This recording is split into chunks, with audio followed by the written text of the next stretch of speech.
Adapted PE programs are those that have the same objectives as general PE but involve adjustments in the regular program to meet the needs and abilities of students with disabilities. An example would be soccer. You may have to use a larger ball.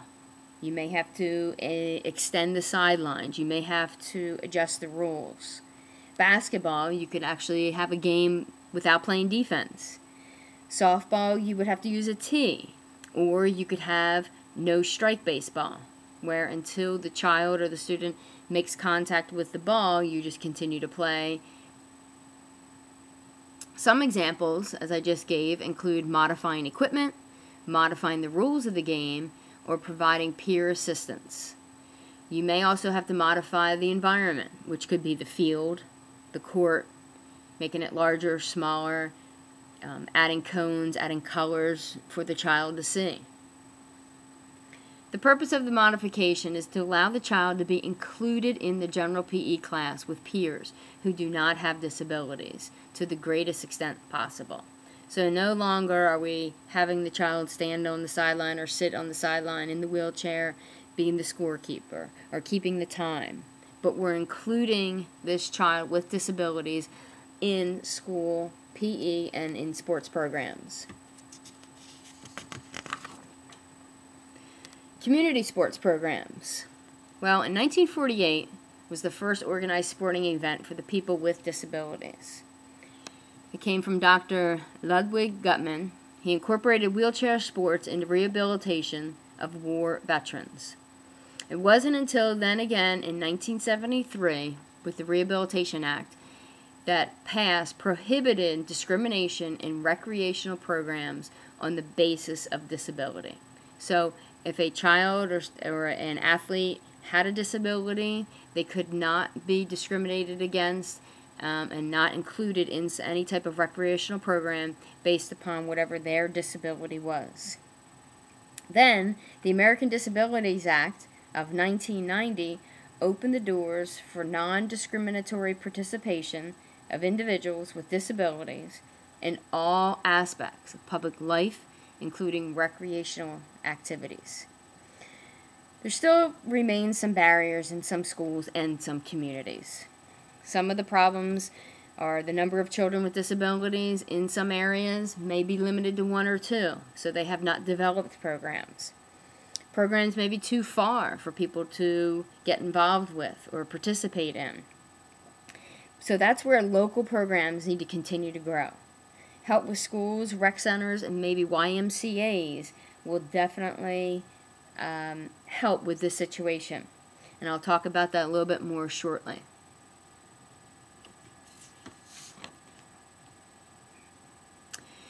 Options for participations, or for participants, really there's 2 choices. 1, children can be included in activities, or they can go with more specialized sports programs with children with disabilities.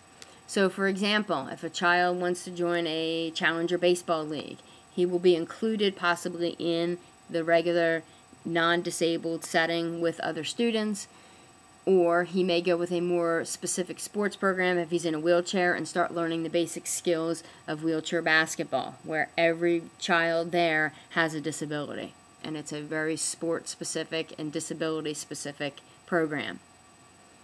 More programs are taking place throughout community centers, parks, and recreational centers. For example, there's adapted swimming. There's adapted sports program. Again, I named a couple. For example, some basketball programs. There's some tennis programs out there.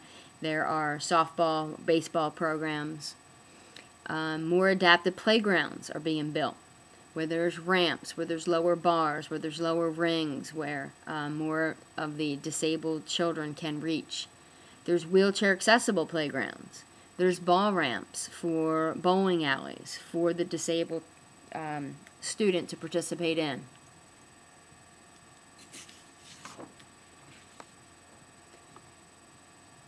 Community sports programs really start nationwide or even internationally. And there's many national organizations, which I will list at the end of this movie here, but many of them do have local affiliates. And it's important that families look into the local settings to get invested interest from their child or from the student. Many are under one direction of the United States Olympic Committee, so you can definitely find some information with the Olympic Committee to find out in your area where different sports programs are. Certain organizations address specific disabilities and others are more sport specific. So you may have specific disabilities doing just certain sporting activities. Or there are some organizations that are very sport specific. For example, wheelchair basketball, wheelchair tennis, that gear towards training the child for those skills, so they can continue to grow through that sport. Athletes with disabilities are grouped according to functional skill rather than they used to be by medical diagnosis. This way, athletes can be grouped according to really where their ability and their skill level is, where in past they would be grouped in their medical diagnosis. Well, we all know, if we've seen the Paralympics or even some of the Special Olympics, where some disabilities, depending on where they are on that disability spectrum, their skills may be a lot higher than somebody with the same medical diagnosis. So they definitely have changed that to be a little bit more competitive and challenging.